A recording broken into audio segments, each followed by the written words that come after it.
Thank you, Mr Chairman.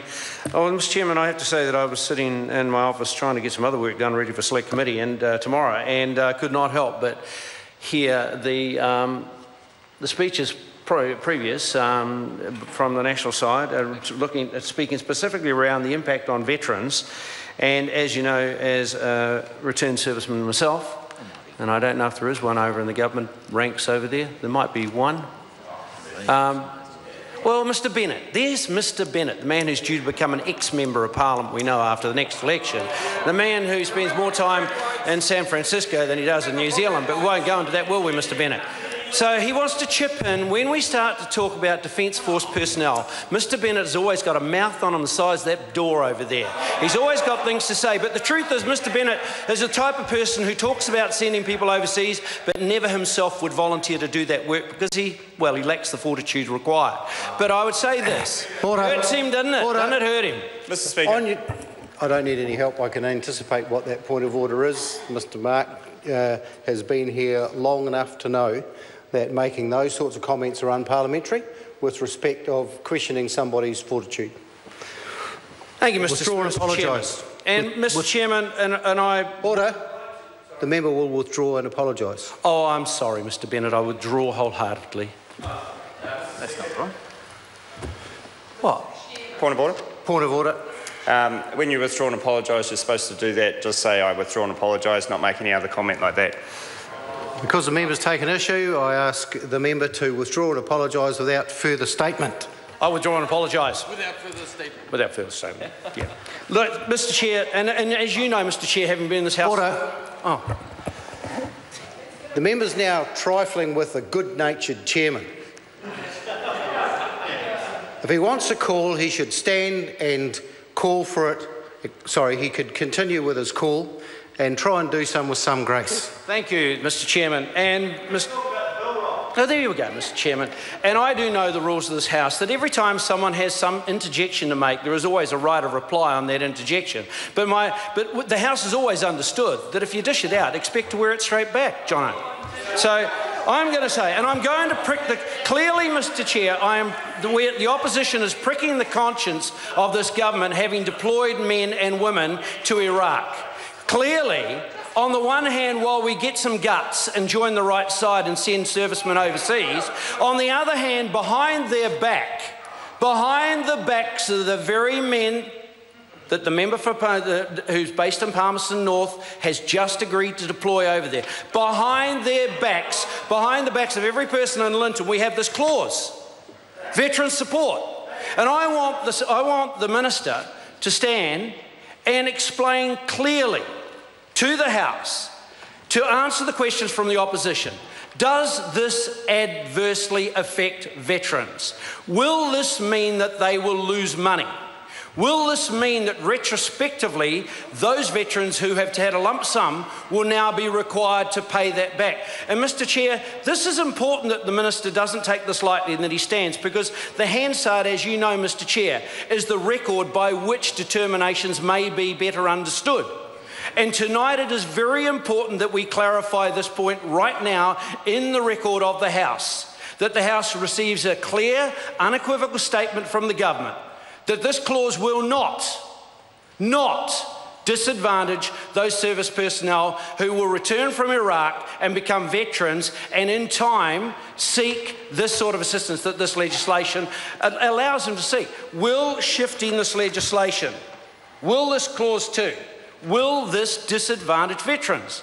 Will it retrospectively mean that some people, or their widows, as was raised by the member earlier on, have to repay money that they have received? Please just clarify this, because New Zealand First positions that we support the intent of this bill, we support the bill going forward. But now we have a serious issue here as far as I'm concerned, that I find it very difficult myself as a returned serviceman, and I'm really sincerely sure that there are members in the National Party ranks who would not want to think that their vote is going to disadvantage those personnel that they've sent to Iraq as well. I actually would like to think that Mr Bennett would like to hear the answer from the Minister. And right now, it needs to be clarified, Mr. Chairman. So I'm going to sit down now, and I will take another call if I don't hear an answer, because I really think this issue needs to be clarified in the Hansard tonight. Members, the question is that Clause 1 stand part.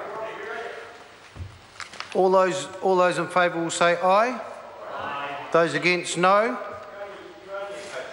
The motion is carried. Members, the question is that Minister's amendment set out on supplementary order paper number 60 stand part. All those in favour will say aye. Aye. Those against, the motion is agreed to. Clause 2, the question is that Clause 2 is amended stand part. All those in favour say aye. Aye. Those against, no. The motion is agreed. Members, the question is that Clause 3 stand part. All those in favour say aye. Aye. Those against say no. The motion is agreed. Members, the question is that Clause 4 stand part. All those in favour say aye. Aye. Those against say no. The motion is agreed. Members, the question is that Clause 5 stand part. All those in favour say aye. Aye. Those against say no. The motion is agreed. The question is that new Clause 5BA set out on supplementary order paper number 60 be agreed to. All those in favour say aye. Aye. Those against say no. The motion is agreed. Members, the question is that Minister's amendment set out on supplementary order paper number 60 at Clause 5B stand part. All those in favour say aye. Aye. Against, no. The motion is agreed to. The question is that Clause 5B is amended stand part. All those in favour say aye. Those against, no. The motion is agreed. The question is that Minister's amendment to replace Clause 6 set out on supplementary order paper number 60 be agreed to. Those in favour say aye. Aye. Those against, no. The motion is agreed. New Clause 6B, the motion is that new Clause 6B set out on SOP number 60 be agreed to. Those in favour say aye. Aye. Those against, no. The motion is agreed. The question is that Clause 7 stand part. Those in favour say aye. Aye. Those against, no. The motion is agreed to. The question is that Clause 8 stand part. Those in favour say aye. Aye. Those against say no. The motion is agreed. The question is that Clause 9 stand part. All those in favour say aye. Aye. Those against, no.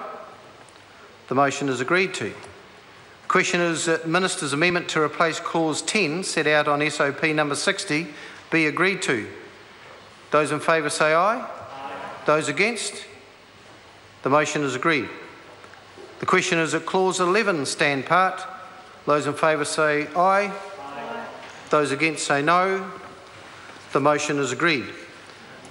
I will report this bill with amendments presently.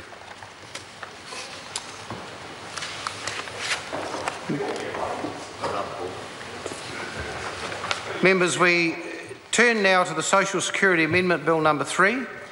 The question is that Part 1... Point of order, Paul Foster-Bell. Thank you, Mr Chair. I seek leave for debate in the committee stage of the Social Services